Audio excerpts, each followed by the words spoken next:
Samuel répondit au téléphone, entendant une voix faible à l'autre bout. Le ton timide et fragile ne ressemblait guère à son habitude, et il était clair qu'elle avait pleuré. Il réprima immédiatement sa colère, même s'il avait envie de briser son monde comme elle avait brisé le sien. Mais cela lui semblait être un coup bas. Serrant les dents, il répondit « Oui, je suis là. Je suis désolé », chuchota-t-elle. « Moi aussi, Tess. Mais ça ne change rien. Je sais. Mais je devais te le dire. » Un silence gênant suivit, rompu seulement lorsqu'elle demanda doucement « Pourquoi m'as-tu humilié ainsi? Est-ce que tu me détestes à ce point maintenant? Je pourrais te poser la même question, grogna-t-il. Pourquoi as-tu jeté les 5 dernières années à la poubelle? Était-il tellement incroyable que ça valait la peine de détruire notre mariage? Seuls des sanglots silencieux lui répondirent. Quant à ce que j'ai fait, à part te dévoiler à ta famille, je n'ai rien eu à voir avec ce qui a été publié en ligne. Il savait que ce n'était pas tout à fait vrai, mais la possibilité de nier était une arme puissante. Ta famille nierait toute faute de ta part sans preuve. De plus, vous vouliez tous les deux la célébrité. J'ai juste contribué à ce que cela se produise. Tessa Alberson Hobbs, une grande blonde frappante, était mannequin et actrice professionnelle. Bien connue localement, elle aspirait à une reconnaissance nationale, voire internationale. Elle était apparue dans de nombreuses publicités à travers le Texas et avait joué dans des productions off-Broadway en tournée dans le Sud. Elle avait même décroché des rôles mineurs dans des films tournés localement. Maintenant, elle était en route vers la gloire, même si c'était dans l'industrie cinématographique pour adultes internationale. Son récent week-end à San Antonio, soi-disant pour tourner des publicités, avait abouti à la diffusion de plusieurs vidéos sur des sites web. Son partenaire était Brad, un ancien joueur de la NFL devenu acteur et ayant brièvement joué pour les Dallas Cowboys. Avec son physique avantageux, sa carrure athlétique et sa confiance débordante, il était l'homme idéal pour jouer en tête. En plus d'être un joueur sur le terrain et en dehors, Brad avait un penchant particulier pour les rencontres publiques excitantes. Samuel supposait qu'il devrait se réjouir que cette petite excentricité ait permis à sa femme de révéler ses infidélités, mais Samuel ne se sentait pas particulièrement heureux à ce moment-là. Il avait découvert le site il y a 2 semaines. Il soupçonnait qu'il s'était passé quelque chose la dernière fois que Tessa avait travaillé avec Brad, il y a environ 10 mois, mais il n'avait aucune preuve pour étayer ses craintes. Maintenant, il les avait. Son cœur s'était brisé lorsqu'il avait vu les preuves pour la première fois et avait regardé la femme qu'il adorait se donner à un autre. Lentement, la douleur insupportable commença à se transformer en une vague de rage dégoûtante. Le mélange menaçait de l'emporter, mais il parvint à le contenir juste assez pour faire ce qu'il devait faire. Après avoir visionné les vidéos, il engagea un détective privé pour vérifier leur authenticité et recueillir des informations supplémentaires. Il ne fallut qu'une semaine pour confirmer tout cela, en plus d'interroger certaines personnes présentes sur le plateau. Il contacta ensuite un avocat spécialisé en divorce. Samuel Hobbs n'était pas fier de la manière dont il avait confronté sa femme infidèle, mais il n'en avait pas honte. Il prit les informations que le détective lui avait données, ainsi que plusieurs scènes éditées de la vidéo, et les gravait sur 3 DVD. Il mit le premier de côté pour le conserver en sécurité. Le deuxième fut envoyé à la femme de Brad et à sa famille. Il utilisa le dernier DVD pour une projection surprise devant la famille de Tessa lors de leur réunion du week-end. Alors que la famille regardait horrifiée, il sortit par la porte arrière, laissant derrière lui son alliance, les papiers du divorce et une courte note demandant à Tessa de ne pas rentrer à la maison. Une étoile est née, pensa-t-il, avant de se reprocher son humour noir. « Samuel? Quoi? On peut parler? Je pensais qu'on parlait. Je veux dire de nous? Nous n'existons pas, Tessa. S'il te plaît, chérie, ne dis pas ça. S'il te plaît, chérie, chuchota-t-il. Tu ne peux pas être assez stupide pour penser que coucher avec ce salaud ne ruinera pas notre mariage. C'était une erreur. Je ne le pensais pas. Je me suis tellement laissé emporter que j'ai perdu de vue notre relation. Je suis tellement désolé, chérie. Moi aussi. Cependant, je ne suis pas sûr de quelle erreur tu parles, répondit-il, sa douleur et sa colère palpables même à travers le téléphone. À en juger par ce qui était sur la vidéo, tu as couché avec lui sur le remblai de la rivière dans plusieurs endroits isolés. Tu as aussi couché avec lui à SeaWorld. Un des meilleurs moments a été d'être vu avec l'orque en arrière-plan. Oh, et comment il t'a emmené près du mur de l'Alamo la nuit restera à jamais gravé dans les mémoires. Souviens-toi de l'Alamo. Maintenant, je m'en souviendrai certainement. Il l'entendit commencer à pleurer. Alors, de quelle erreur parlons-nous, poursuivit-il son attaque. Était-ce parce que tu as décidé d'avoir un trio à San Antonio? Ou était-ce parce que tu ne l'as pas fait sur la ligne des 50 yards à l'Alamo Dome? Ou peut-être ne l'as-tu pas fait sur l'une des attractions du parc d'attractions Six Flags Fiesta Texas? Ou peut-être était-ce l'erreur que tu as nié avoir commise avec ce même salaud l'hiver dernier lorsque tu tournais une publicité à l'hôtel Gaylord à Dallas? Non, je t'ai dit qu'il n'y avait rien à ce moment-là. Mensonge, hurla-t-il avant de reprendre le contrôle de lui-même. Je ne te crois pas et je doute de te croire à nouveau un jour. Les pleurs silencieux de Tessa s'arrêtèrent brusquement dès qu'elle raccrocha. C'est bien ce que je pensais, grogna Samuel dans son téléphone. Il s'assit lourdement dans son fauteuil. Il était épuisé mentalement et émotionnellement. Il sentait le sang pulser dans ses oreilles et se concentrait sur le rythme. Il voyait les signes. Il savait que ça arrivait, mais il ne trouvait pas de moyen de l'arrêter. C'était très décevant. Il était doué pour identifier les problèmes, trouver des solutions ou des contournements et les mettre en œuvre, mais jamais avec quelque chose d'aussi personnel, d'aussi proche de chez lui. C'était définitivement sa responsabilité puisqu'il était le chef de projet. Il dirigeait l'équipe de développement du département informatique d'American Airlines. Silencieusement, il réfléchit à la façon dont son mariage et sa vie s'étaient effondrés. Le premier domino était tombé, du moins autant qu'il le savait, il y a 10 mois. Tessa avait passé quelques jours au Gaylord Texan Resort à Grapevine, une banlieue nord de DFW. Elle avait tourné plusieurs publicités pour une chaîne de bijouterie régionale.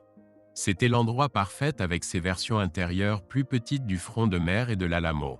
C'était soi-disant la première fois qu'elle travaillait avec Brad, et il avait remarqué que dès son retour, quelque chose avait changé.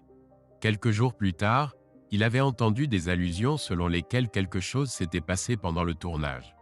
Il avait confronté Tessa, mais elle avait nié en bloc. Elle avait été tellement bouleversée quand il l'avait accusée que cela avait presque brisé son cœur aussi. Sans preuve, il avait été contraint de se morfondre dans ses soupçons et son incertitude. Il avait compris que ses doutes persistants empoisonnaient leur mariage, mais il ne savait pas comment les résoudre. Au cours des mois suivants, les choses étaient lentement revenues à un état fragile de normalité. Lorsqu'elle avait annoncé qu'elle tournait à San Antonio avec Brad, tous les doutes et les peurs étaient remontés à la surface. Elle avait essayé de le rassurer en lui disant que cela ne signifiait rien, juste un tournage professionnel.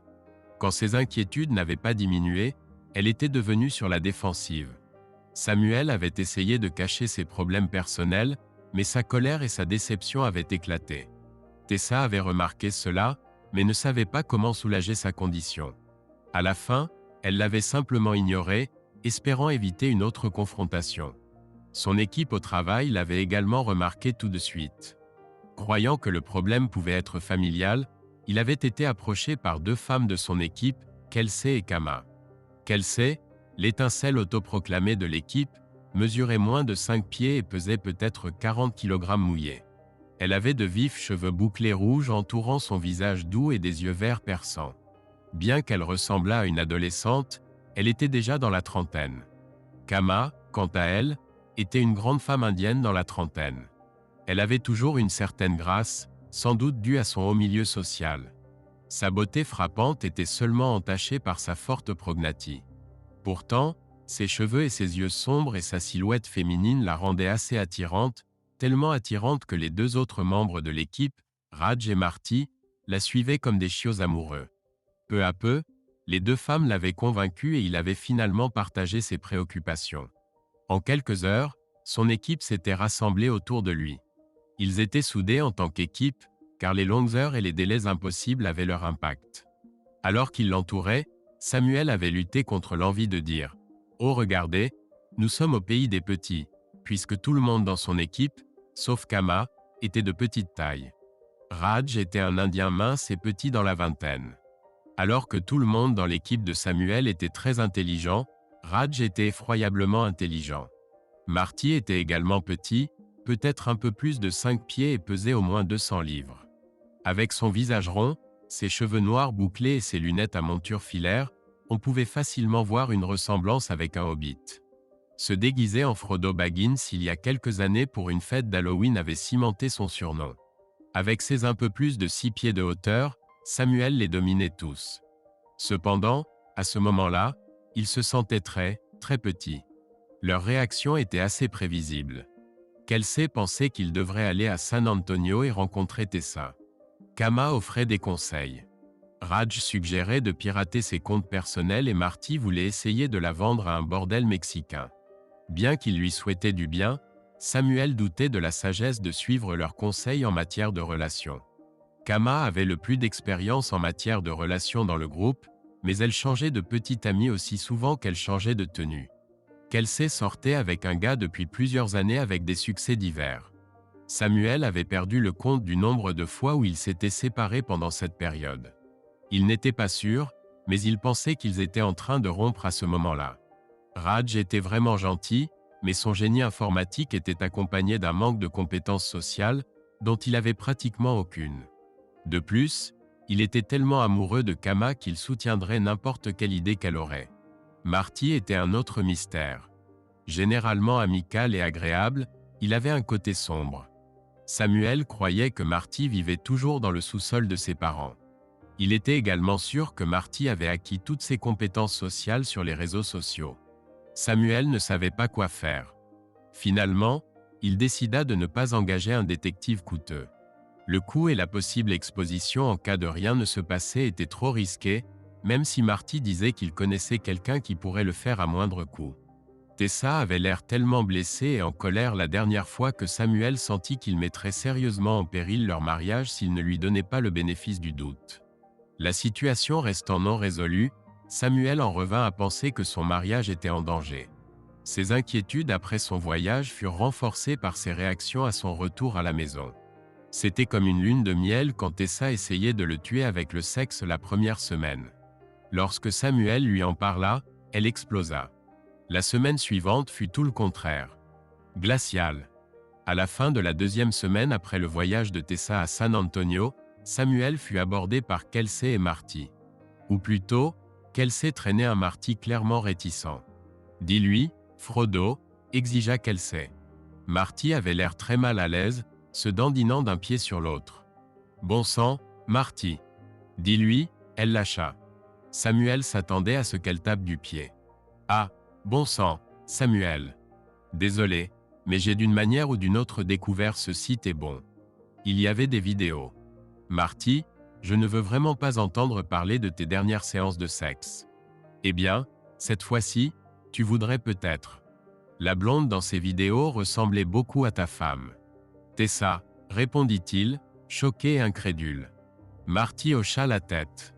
Je ne te crois pas. C'est vrai, Samuel, intervint Kelsey. Je les ai vus et c'est ta femme et ce type Brad qui ont des relations sexuelles en public. As-tu vu ça? Samuel fronça les sourcils. Son monde commençait lentement à s'effondrer. As-tu regardé une vidéo pour adultes? Marty ne put s'empêcher de rire et le visage de Kelsey devint rouge comme ses cheveux. Pas dans ce cas. Ce n'est pas que je ne. Elle s'interrompit. Peu importe. Oui, j'ai vu la vidéo. Nous l'avons tous vue. Et c'est vraiment ta femme. Tout le monde les a vus? Grogna Samuel. Oui, répondit Marty. Ils étaient sur Internet. Et tu es sûr que c'était ça? Désolé, Samuel, dit doucement Kelsey, essayant d'adoucir la situation, mais j'en suis sûr. Samuel soupira. Je suppose que je vais devoir consulter ces sites. Je les regarderai ce soir. Désolé, Samuel, dit Marty doucement en lui donnant les informations. Samuel ne regarda à peine aucun site cette nuit-là. S'il montrait ce qu'il redoutait, alors son mariage de 4 ans prendrait probablement fin. Lorsqu'ils ont commencé à sortir ensemble, Tessa avait juré qu'elle en avait fini avec les aspects sauvages et parfois décadents du monde de la mode et du cinéma. Les preuves qu'elle était revenue à ce mode de vie ne pouvaient être ignorées. Il était nécessaire d'agir. Finalement, il les a regardés. Tessa était absente de l'événement pendant plusieurs jours, lui permettant de regarder en silence. Ce qu'il vit brisa toute paix qu'il pensait pouvoir avoir. Ce fut la nuit la plus longue de sa vie à combattre des démons. De la douleur de la trahison à la colère frustrée de voir ses rêves brûler devant lui, Samuel passa la nuit en enfer bipolaire. Le lendemain, il commença à ramasser les morceaux émotionnels. Pas à pas, il reprit lentement le contrôle. Il commença par contacter un détective pour vérifier et trouver d'autres preuves. De plus, il décida d'attendre le rapport avant de prendre d'autres mesures pour mettre fin au mariage. Si cela devait arriver, il ne savait pas exactement quoi faire. Son équipe avait d'autres idées. « Laisse-la tomber, salope », renifla Kelsey. « Je dois au moins lui faire face, Kelsey », dit Samuel. « Pourquoi ? Que peut-elle dire ?» objecta-t-elle. « Peut-être qu'elle est victime de chantage, suggéra-t-elle. « Oh, s'il te plaît », se moqua Marty. « Tu as vu la vidéo. Il aurait fallu la faire chanter pendant des jours et des jours. Tu ne peux pas me dire que quelqu'un sur le plateau n'aurait pas remarqué. Peut-être qu'elle a été victime de chantage, suggéra Rogue. Oui, et peut-être qu'elle a été touchée par le rayon de la salope martienne, rit Marty. Ray de la salope martienne, ajouta Rogue en même temps. Peu importe, rit Marty. Mais tu vas la quitter, n'est-ce pas, Samuel, ajouta Kelsey. Je soupçonne que c'est ce qui va se passer, dit Samuel d'un air sombre. J'ai un détective qui recueille des faits. Je soupçonne que mon mariage prendra fin, mais je devrais quand même lui faire face. Si je la quitte, je ne suis pas sûr de comment m'y prendre. Laisse-la juste, dit Rogue sans plus de cérémonie. Il doit y avoir, ajouta Marty avec un sourire. Je ne connais pas 50 façons de quitter ta maîtresse. Tout le groupe éclata de rires étouffés ou de grognements. Sors simplement par la sortie de derrière, déclara Jack, Rogue. Fais un nouveau plan, Stan, ajouta rapidement Marty. D'accord, snoba Samuel. Vous avez fait passer votre message. Kelsey sourit doucement, ce qui signifiait qu'elle s'apprêtait à dire quelque chose de pas du tout doux. Jette-la sous le bus, Gus. Je ne pense pas, déclara Samuel, essayant de cacher un petit sourire, que cela faisait partie des paroles. Peut-être pas, répondit Kelsey avec un sourire innocent qui se transforma rapidement en un sourire sinistre, mais cela aurait dû l'être. Mets-la juste dans le coffre, Monk, ajouta Marty. Kelsey secoua lentement la tête, mais ne put s'empêcher de se joindre à eux. Cours te mettre à l'abri, mon amour. Brûle-la sur le bûcher, Jake, s'exclama Kelsey avec joie. Couche juste avec sa sœur, monsieur, chanta Marty. Mon Dieu, non, s'écria Samuel, semblant avoir avalé quelque chose de pourri. Elle a 2 sœurs, toutes 2 séduisantes, mais hors de question. L'une est si hautaine, elle doit être frigide, et l'autre est la version texane d'une dame de l'église. Toutes 2 sont de vraies prudes, non seulement non, mais alors non. Alors occupe-toi de sa mère, frère, dit Rogue, souriant comme s'il avait résolu un problème de programmation complexe. Hawk, Coma et Kelsey s'écrièrent en chœur. Puis occupe-toi de son père, Chad, presque hurla Marty. Ça suffit, dit Samuel en réprimant son rire. Jusqu'à ce que quelqu'un nous entende et que nous soyons tous envoyés chez le chef des ressources humaines pour une leçon sur la correction politique. Avec quelques rires et gloussements, le groupe tomba dans un silence gêné. Merci, dit Samuel doucement. Votre soutien compte maintenant plus que vous ne pouvez l'imaginer. Cependant, je dois moi-même décider de ce qu'il convient de faire et comment le faire. C'est moi qui vivrai avec les conséquences. Tessa prit une profonde inspiration, redressa sa robe, ouvrit la portière de sa BMW et monta derrière le volant. En quittant le manoir de ses parents à Highland Park, elle consulta son GPS. Un trajet typique de 20 minutes à travers le nord de Dallas était maintenant estimé à un peu moins d'1 heure. L'heure de pointe du vendredi soir bloquait à la fois l'I-35 et le George Bush Turnpike. Un rapide coup d'œil à sa montre lui rappela à quel point elle était en retard. Maintenant, elle avait 30 minutes de retard et elle arriverait juste au moment où il partirait. Zut, ce n'est pas possible, pensa-t-elle. Pas maintenant, pas ce soir. Elle consulta à nouveau son GPS pour trouver l'itinéraire le plus rapide. Sa destination était simple, sa maison à Plano. Ou du moins ce qui était sa maison il y a 1 semaine. Maintenant, tout était dans le chaos. Elle réprima un sanglot. Elle revécut la nuit de vendredi dernier dans sa tête pour la 100e fois. C'est à ce moment-là que son monde s'est effondré et cela a commencé avec cette terrible vidéo. En réalité, Elle savait que ce n'était pas le cas. Son monde avait commencé à s'effondrer il y a presque 10 mois lorsqu'elle avait permis à Brad de franchir des limites qui auraient dû être réservées uniquement à son mari. Elle n'avait pas couché avec Brad, mais leur séance de câlins et de caresses sur la promenade à Gaylord était un présage de ce qui s'était réellement passé à San Antonio. Ses joues rougirent de honte et de souvenirs de désir. Elle préférerait dire qu'elle ne savait pas pourquoi c'était arrivé, mais elle savait trop bien pourquoi elle avait cédé.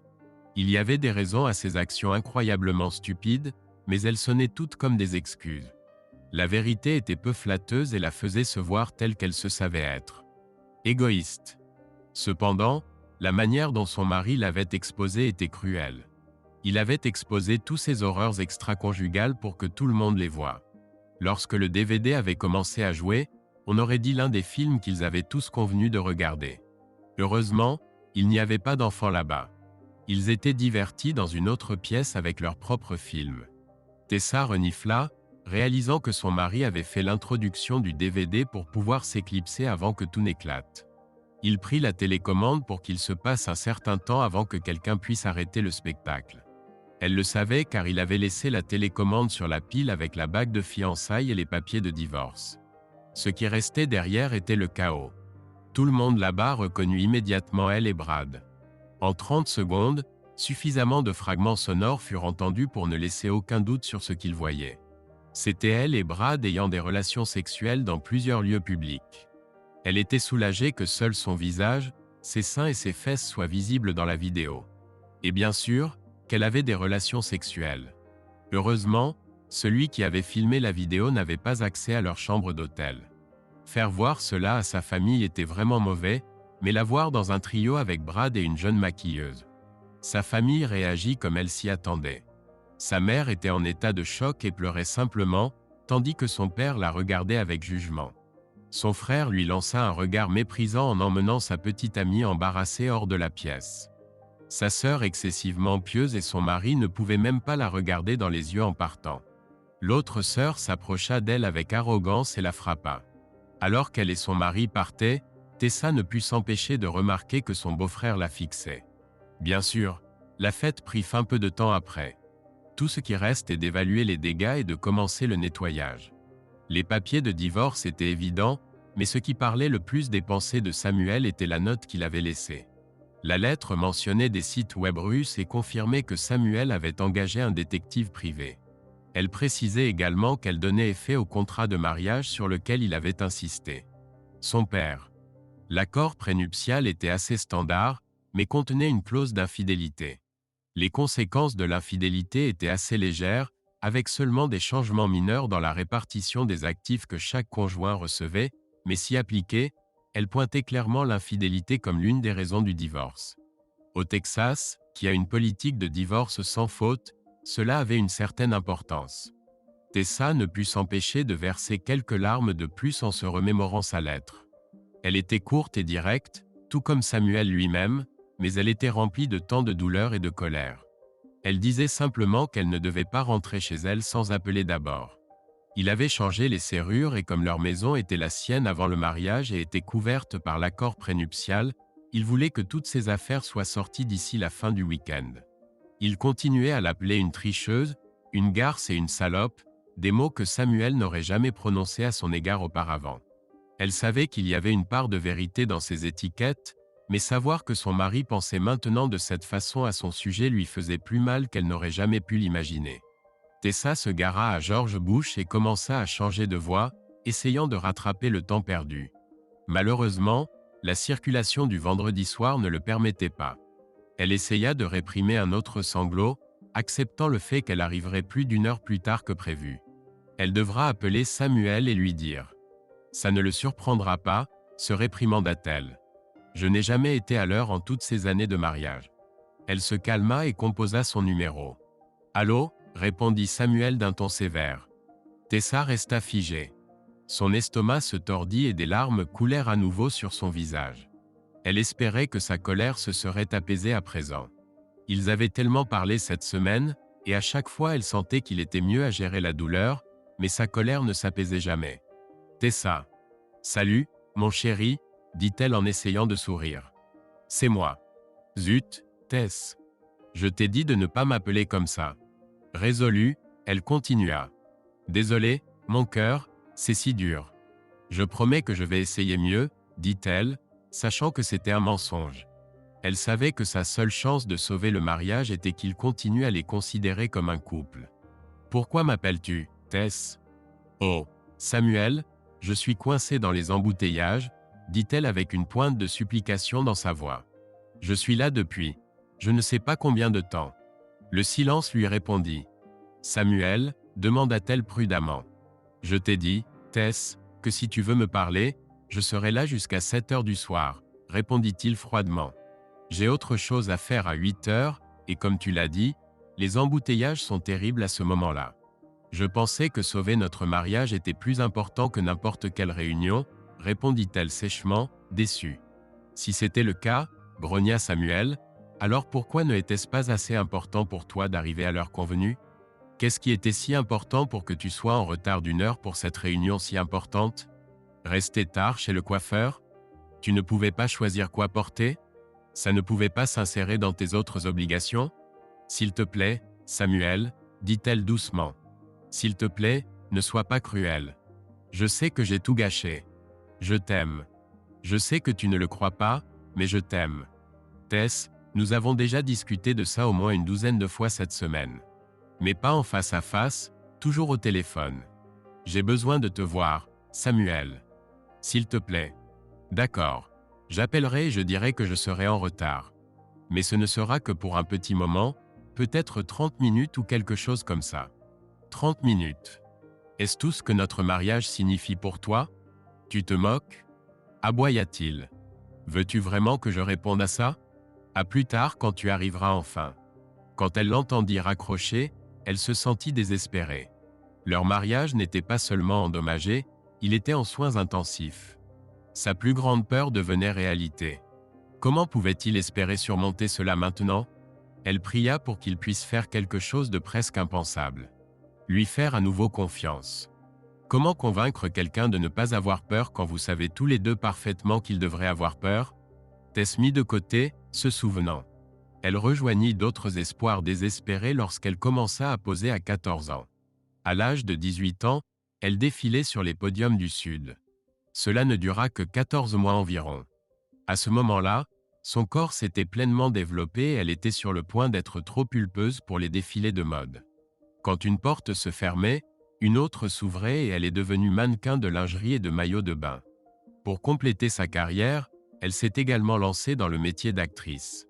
À l'âge de 22 ans, elle était fatiguée de ce mode de vie. Elle aimait toujours son travail, mais les attentes sexuelles, les propositions sur le divan de casting et les fêtes incessantes commençaient à l'épuiser. Puis elle rencontra Samuel Hobbs. Il n'avait pas le physique d'un mannequin, mais il était en bonne forme et avait un air mignon et juvénile. Son esprit et son humour la faisaient rire et elle était sûre qu'elle pourrait facilement se perdre dans ses yeux marron foncé. Ils ont commencé à sortir de manière informelle les premiers mois, mais Tessa a vite réalisé que Samuel était celui avec qui elle voulait passer le reste de sa vie. Il était son roc, son havre de paix dans le chaos de son monde.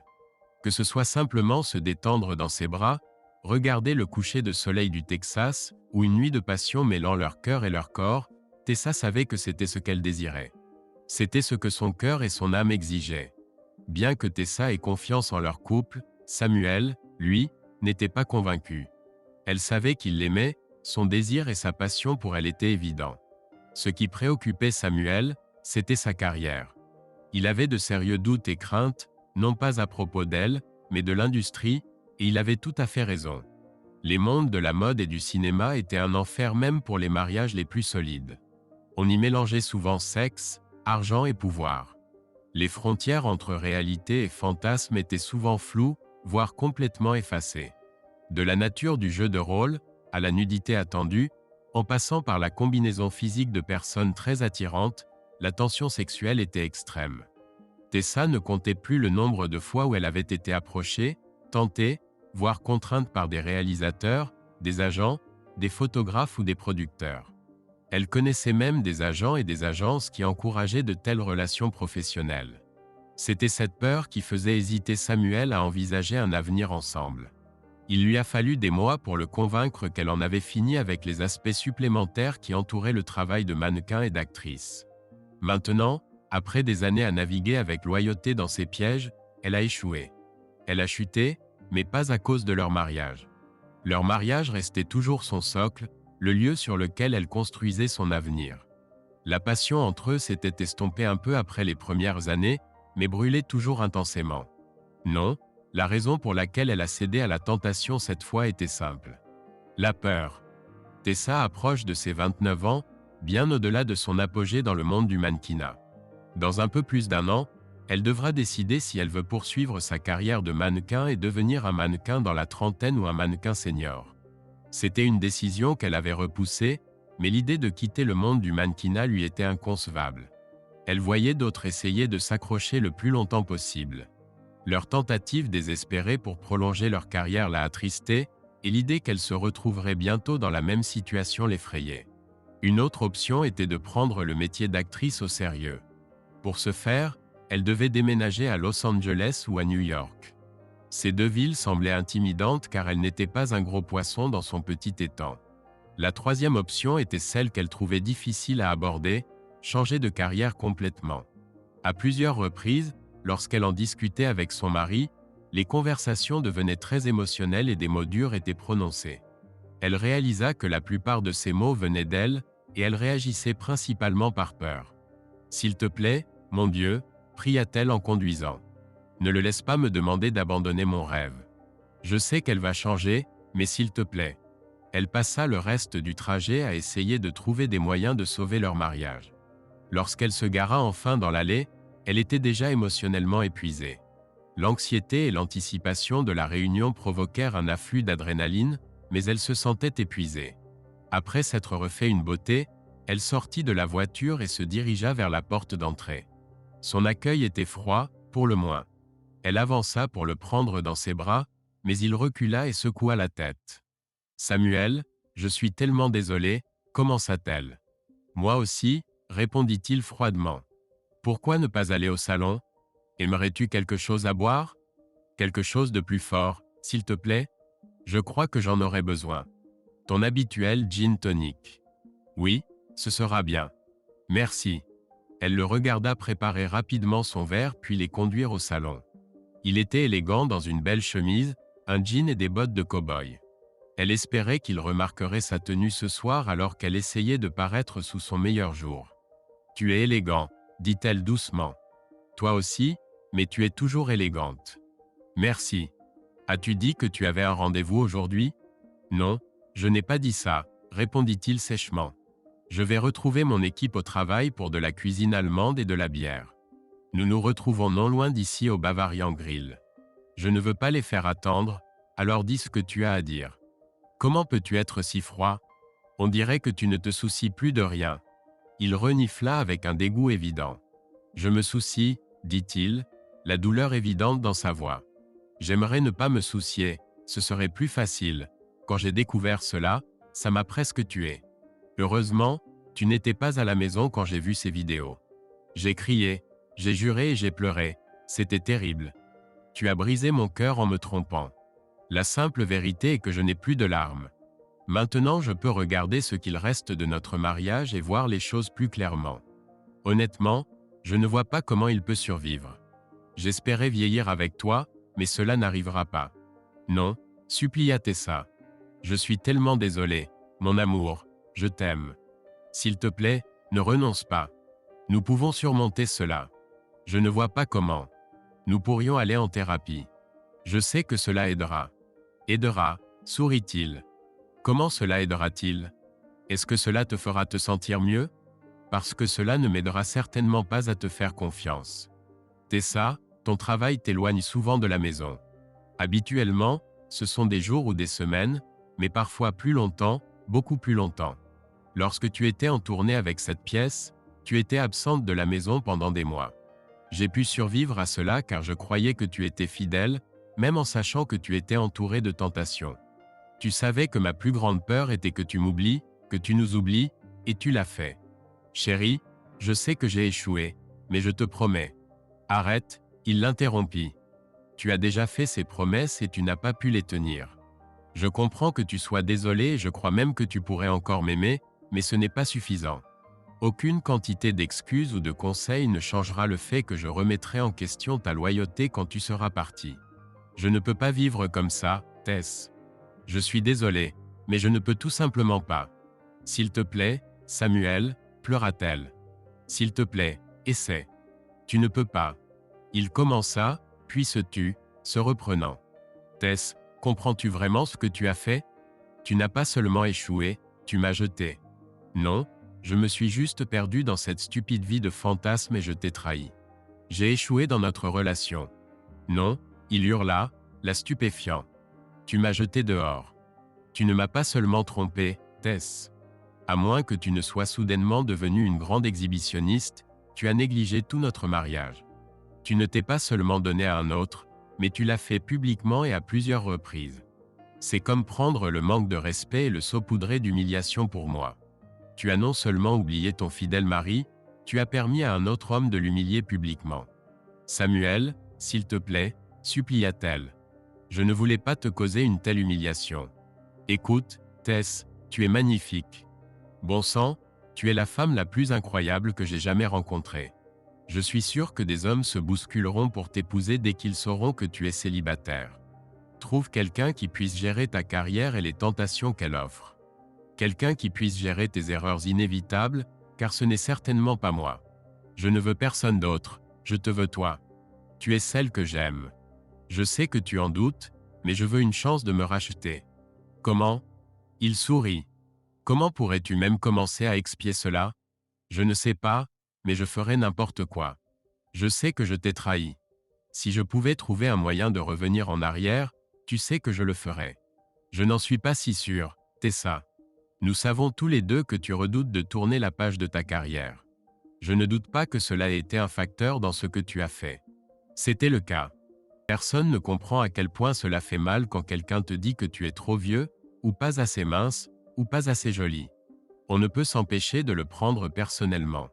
Il y a très peu de carrières où l'on est jugé uniquement sur son apparence ou son image. Alors que tout le monde vit cela dans une certaine mesure, pour la plupart des carrières, le facteur principal est de savoir si tu peux faire le travail. Même si je suis sûr que tu le savais quand tu as commencé à travailler dans ce marché de la viande.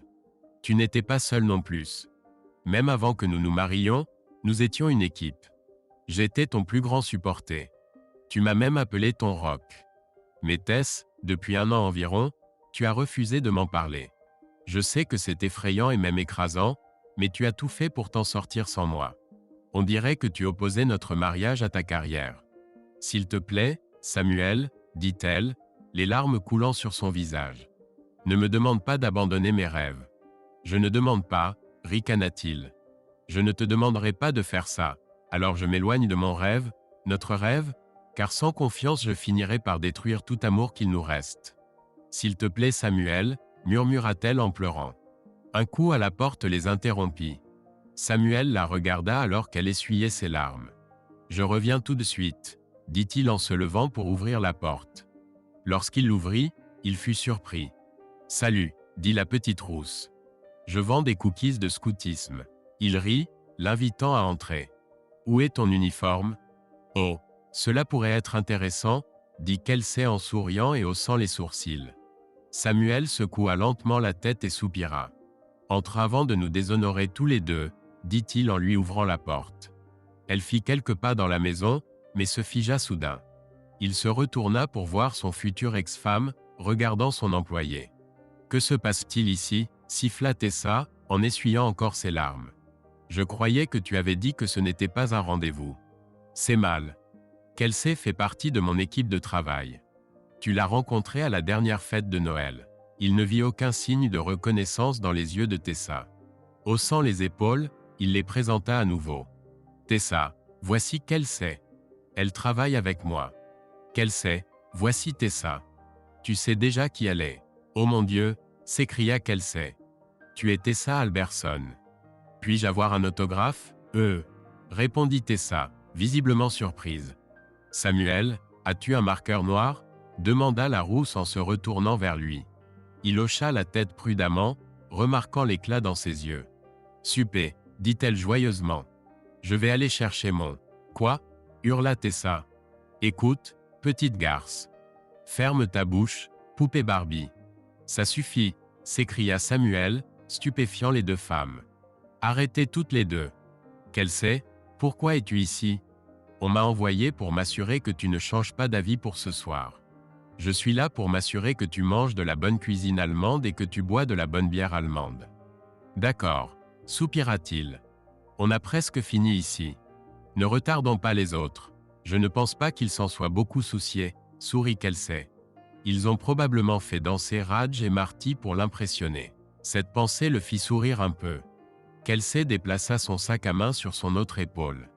Elle jeta un coup d'œil à Tessa avant de tendre la main à Samuel. « Allez, chérie, dit-elle tendrement. Il est temps. » Samuel leva les yeux au ciel mais s'approcha quand même d'elle. La petite rousse attrapa son bras. « Tess, on doit y aller, » dit Samuel froidement. Brûlante, mais les yeux remplis de larmes, Tessa rassembla ses affaires et quitta la maison en premier. Elle s'arrêta et se tourna vers son mari. « Ne renonce pas à nous, Samuel, » dit-elle doucement. « Nous n'avons pas fini. Tu te trompes, Tess. Nous avons pris fin au moment où tu l'as choisi lui plutôt que moi. Notre mariage est mort. Tout ce qui reste, c'est de l'enterrer. » Tessa le regarda, les larmes coulant sur ses joues. La vue de sa douleur le fit presque hésiter à la prendre dans ses bras, mais la petite main qui s'enroulait autour de son bras resserra sa prise. Il trouva du réconfort en cela. La blonde se retourna et se dirigea rapidement vers sa BMW. Quelques instants plus tard, elle n'était plus là. Le couple se tenait en silence pendant quelques instants avant qu'une petite voix ne rompe le silence. « Désolé, chuchota-t-elle. Et moi aussi. Ce n'est pas ce que je voulais. J'espère passer le reste de ma vie avec elle. » Ils marchèrent silencieusement vers sa voiture. « Tu sais, je pourrais juste te retrouver là-bas, » dit Samuel avec lassitude. « Vraiment, » rigola Kelsey. « Mais où est le plaisir dans tout ça? En plus, quand tu as appelé en disant que tu serais en retard, on savait que l'un de nous devait venir te sauver. Et tu as perdu le pari? Ah non, renifla-t-elle. Il n'y avait pas de pari. Je ne leur ai même pas donné cette chance. Écoute, dit-il en regardant sa voiture. Peut-être devrions-nous prendre 2 voitures, au cas où je doive partir tôt. Je ne suis pas sûr d'être la meilleure compagnie ce soir. Oh non, lui sourit-elle. Une voiture. Comme ça, si tu es trop ivre, ce sera plus facile de te ramener chez toi. Mais on peut prendre ta voiture si tu veux. Donne-moi juste les clés une fois arrivé là-bas. Petit autoritaire, hein? Sourit-il. Ouais, dit-elle en lui souriant en retour. Ils se dirigèrent vers sa voiture, Kelsey tenant toujours sa main. Il lui ouvrit la portière, puis fit le tour de la voiture et s'assit côté conducteur. Bientôt, ils étaient en route vers un restaurant allemand. « Tu sais, je suis désolé si j'ai dépassé les limites tout à l'heure, » dit Kelsey doucement. « Quand exactement ?» rit Samuel. « Avec Tessa, idiote, » rit-elle. « Je veux dire, je ne voulais vraiment pas compliquer les choses. Enfin, pas trop. Eh bien, tu n'arrangeais pas les choses. Et je n'ai pas essayé, renifla-t-elle. Écoute Samuel, elle t'a traité comme de la merde. » Et puis elle bat des cils et dit qu'elle est désolée et agit comme si tout était à nouveau normal. Oh non! Kelsey se tortilla mal à l'aise sur son siège. Finalement, elle se tourna vers lui et toucha doucement son bras. « Samuel, » dit-elle doucement. « Oui. Tu as dû deviner que c'était Marty qui avait engagé ce type pour suivre ta femme quand elle était à San Antonio, n'est-ce pas? » Il hocha la tête. « Oui, eh bien, j'ai participé aussi. Je l'ai supposé aussi. Tu n'es pas en colère? Non, mais j'ai quelques questions. Ce n'était pas censé se passer comme ça, dit-elle rapidement. Le type qui a filmé n'aurait pas dû vendre la vidéo à un site web. Marty a dit que le gars n'était pas vraiment un détective et Marty ne lui a rien payé d'autre. Puis quand ce type a fait ses vidéos et qu'elles ont été rendues publiques, eh bien, il a fait de l'argent en les vendant. Samuel, crois-moi s'il te plaît. Tu n'aurais pas dû être humilié de la sorte. Je suis tellement désolé.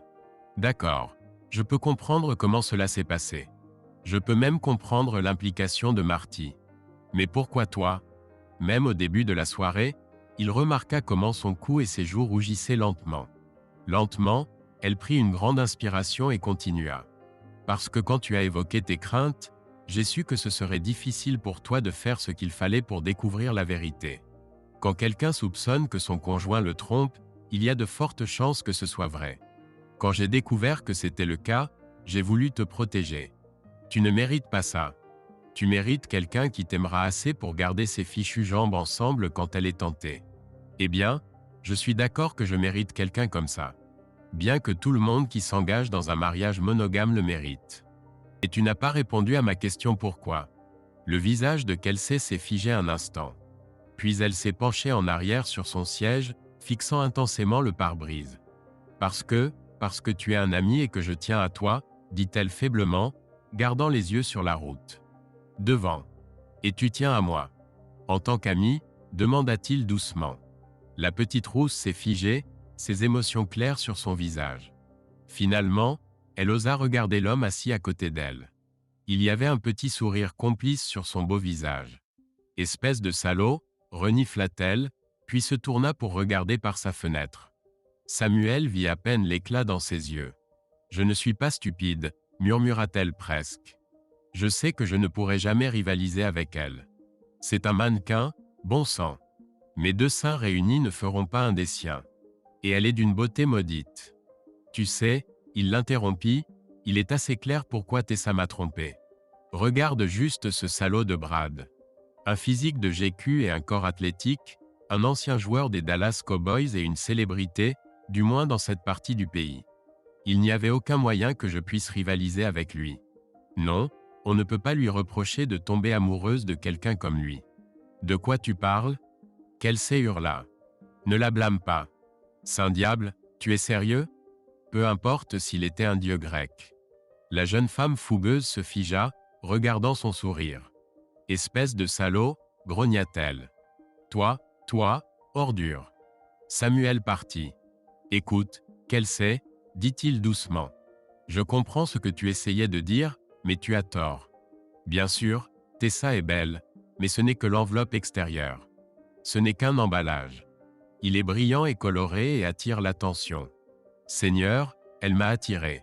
Mais c'est tout ce que c'est, un emballage. C'est ce qu'il y a à l'intérieur qui compte. Tout cela m'a montré que l'intérieur de ma future ex-femme n'est tout simplement pas si spécial. Je ne sais pas ce qui était réel dans son comportement et ce qui ne l'était pas. Je sais qu'elle a peur que sa carrière de mannequin se termine, mais elle ne veut pas l'admettre. Elle ne veut même pas en parler et n'a pas l'intention d'abandonner. Tant que c'était moi contre sa carrière et que sa carrière continuait de gagner, notre mariage était condamné. Désolé, continua-t-il. Ce n'est pas ce que je voulais dire. Ce n'est pas grave, répondit-elle doucement. Non, je voulais dire que l'apparence est importante, mais pas autant que ce qu'il y a à l'intérieur.